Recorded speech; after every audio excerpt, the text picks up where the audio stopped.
ଆଜି ଆମେ ଜାଣିବା ଶ୍ରୀମନ୍ଦିରର ବେଢ଼ା ତଥା ବେଢ଼ା ସ୍ଥିତ ଅନ୍ୟ ମନ୍ଦିର ମଣ୍ଡପ ଆଦି। ଆଜି ଆମେ ଏହି ଭିଡ଼ିଓରେ ମାତ୍ର 10ଟି ବେଢ଼ା ବିଷୟରେ ଜାଣିବା ଆଉ ଅନ୍ୟ ଭିଡ଼ିଓରେ ଅନ୍ୟ ବେଢ଼ା ବିଷୟରେ ଜାଣିବା। ତ ପ୍ରଥମେ ହେଉଛି ପତିତ ପାବନ। ସିଂହଦ୍ୱାର ଗୁମଟ ଭିତରେ 22 ପାହାଚ ଉଠିବା ପୂର୍ବରୁ ଆଗରେ ଡାହାଣ ପଟେ ବସିଥିବା ପତିତ ପାବନଙ୍କର ପ୍ରତି ସ୍ୱତ ଦୃଷ୍ଟି ପଡ଼ିଯାଏ। ଶ୍ରୀ ଜଗନ୍ନାଥଙ୍କର ଦ୍ୱିତୀୟ ନାମ ପତିତ ପାବନ। ପତିତ ଅର୍ଥ ନୀଚ, ଅସ୍ପୃଶ୍ୟ, ଘୃଣିତ। ଜନଙ୍କ ପାଇଁ ଜଗନ୍ନାଥ ପତିତ ପାବନ ରୂପରେ ପ୍ରବେଶ ଦ୍ୱାରରେ ବସିଛନ୍ତି। ଏହାଙ୍କୁ କୌଣସି ବ୍ୟକ୍ତି ମନ୍ଦିର ଭିତରେ ନ ପଶି ବାହାରୁ ଦର୍ଶନ କରିପାରେ। ତାପରେ ବିଶ୍ୱନାଥ ମନ୍ଦିର। ପ୍ରସିଦ୍ଧ ବିଶ୍ୱନାଥଙ୍କର ମନ୍ଦିର 22 ପାହାଚର ବାମ ପଟରେ ଅବସ୍ଥିତ। ବିଧି ଅନୁସାରେ ପ୍ରଥମେ ଭଗବାନ ବିଶ୍ୱନାଥଙ୍କର ଦର୍ଶନ କରି ପରେ ଜଗନ୍ନାଥଙ୍କର ଦର୍ଶନ କରାଯାଏ। ଏଥିପାଇଁ ଭକ୍ତମାନେ ମନ୍ଦିର ଭିତରେ ପ୍ରବେଶ କରିବା ପୂର୍ବରୁ ପ୍ରଥମେ 22 ପାହାଚର ପ୍ରବେଶ ପଥରେ ରହିଥିବା କାଶୀ ବିଶ୍ୱନାଥଙ୍କୁ ଦର୍ଶନ କରି ଆଗକୁ ଯାଆନ୍ତି। ତାପରେ ଶ୍ରୀରାମଚନ୍ଦ୍ର ମନ୍ଦିର। 22 ପାହାଚର ଦକ୍ଷିଣ ପଟରେ ଶ୍ରୀରାମଚନ୍ଦ୍ରଙ୍କର ମନ୍ଦିର ଅଛି। ଏହି ମନ୍ଦିରରେ ଶ୍ରୀରାମ, ଲକ୍ଷ୍ମଣ, ସୀତା ଓ ହନୁମାନ ଆଦିଙ୍କ ବିଗ୍ରହ ଅଛି। ଏହି ମନ୍ଦିର ପାଖରେ ଆଉ ଗୋଟିଏ ଛୋଟ ମନ୍ଦିର ଅଛି। ସେଥିରେ ଗଣେଶ ଓ ନୃସିଂହ ବିରାଜିତ କରିଛନ୍ତି। ତାପରେ କୁର୍ମ ବେଢ଼ା। ଏହି ମନ୍ଦିରର ଭିତର ପଟଟି କୁର୍ମାକୃତି ବା କଇଁଚ ପିଠି ପରି ଦେଖାଯାଏ। ସେଥିପାଇଁ ଭିତର ବେଢ଼ାକୁ କୁର୍ମ ବେଢ଼ା ବୋଲି କୁହାଯାଏ। ଆଗ୍ନେଶ୍ୱର ମହାଦେବ ମନ୍ଦିର। ଆଗ୍ନେଶ୍ୱର ମହାଦେବ କୁର୍ମ ବେଢ଼ାର ପ୍ରତିପାଳକ ଅଟନ୍ତି। ସେ ଏହି ମନ୍ଦିରରେ ବିରାଜିତ ହୋଇଛନ୍ତି। ତାପରେ ଶ୍ରୀ ସତ୍ୟନାରାୟଣ ମନ୍ଦିର। ବିଧି ଅନୁସାରେ ପ୍ରଥମେ ଶୁକ୍ଳ ବସ୍ତ୍ରଧାରୀ ଭଗବାନ ବିଷ୍ଣୁଙ୍କ ଦର୍ଶନ କରାଯାଏ। ସେହି ବିଷ୍ଣୁ ସତ୍ୟନାରାୟଣ ରୂପରେ କୁର୍ମ ବେଢ଼ାରେ ଦକ୍ଷିଣ ଦିଗରେ ବିରାଜିତ କରିଛନ୍ତି।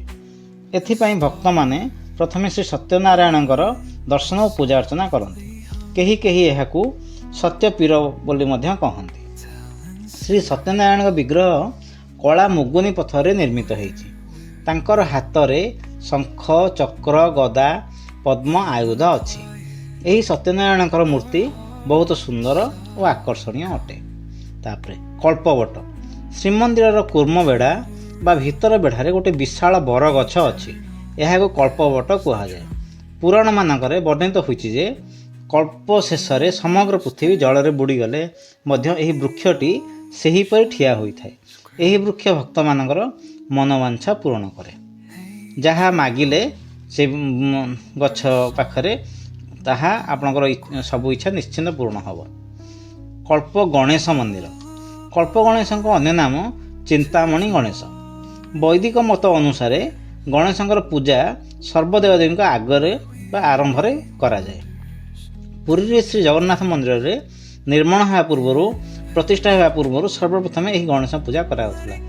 ଏହାଙ୍କୁ ମନ୍ଦିର ଭିତର ବେଢ଼ାର ଦକ୍ଷିଣ ପଟରେ କଳ୍ପବଟ ମୂଳରେ ଏହା ଅବସ୍ଥିତ। ପୁରାଣରେ ବର୍ଣ୍ଣିତ ଅଛି ଯେ ଯେଉଁ ଭକ୍ତ କଳ୍ପ ଗଣେଶଙ୍କର ବୀଜ ମନ୍ତ୍ରକୁ 108 ଥର ଜପ କରନ୍ତି ତାକୁ ତାର ମନୋବାଞ୍ଛା ପୂର୍ଣ୍ଣ ହୁଏ। ଏହାଙ୍କର ମୂର୍ତ୍ତି ଧଳା ମୁଗୁନି ପଥରରେ ନିର୍ମିତ ହୋଇଛି। ସର୍ବମଙ୍ଗଳାଙ୍କ ମନ୍ଦିର। କଳ୍ପ ଗଣେଶ ମନ୍ଦିର ପଛପଟେ ସର୍ବମଙ୍ଗଳାଙ୍କ ମନ୍ଦିର ଅଛି। ସେଠି ଦେବୀ ସର୍ବମଙ୍ଗଳା ପୂଜା ପାଉଛନ୍ତି। ଜଗତର ସମସ୍ତ ବସ୍ତୁ ଶକ୍ତି ତାଙ୍କ ବିନା ନିଷ୍କ୍ରିୟ ହୋଇଯାଏ। କଳ୍ପ ଗଣେଶଙ୍କ ଦର୍ଶନ ପରେ ଭକ୍ତମାନେ ଶକ୍ତି ଲାଭ ଉଦ୍ଦେଶ୍ୟରେ ଜଗତମାତା ସର୍ବମଙ୍ଗଳାଙ୍କର ଆରାଧନା କରନ୍ତି। ସର୍ବମଙ୍ଗଳା ପୀଠଟି ତନ୍ତ୍ରର ସାଧନା ପାଇଁ ପ୍ରମୁଖ ପୀଠ ଅଟେ। ଅନନ୍ତ ବାସୁଦେବ ମନ୍ଦିର। ସେହି ଦକ୍ଷିଣ ପଟରେ ଥିବା ଏହି ମନ୍ଦିରରେ ଅନନ୍ତ ବା ଶେଷଦେବଙ୍କର ବିଗ୍ରହ ପୂଜା କରାଯାଉଛି। ଭାଦ୍ରବ ମାସ ଶୁକ୍ଳ ଚତୁର୍ଦ୍ଦଶୀ ତିଥିରେ ଏଠାରେ ଅନନ୍ତ ଜନ୍ମ ଉତ୍ସବ ଅନୁଷ୍ଠିତ ହୁଏ।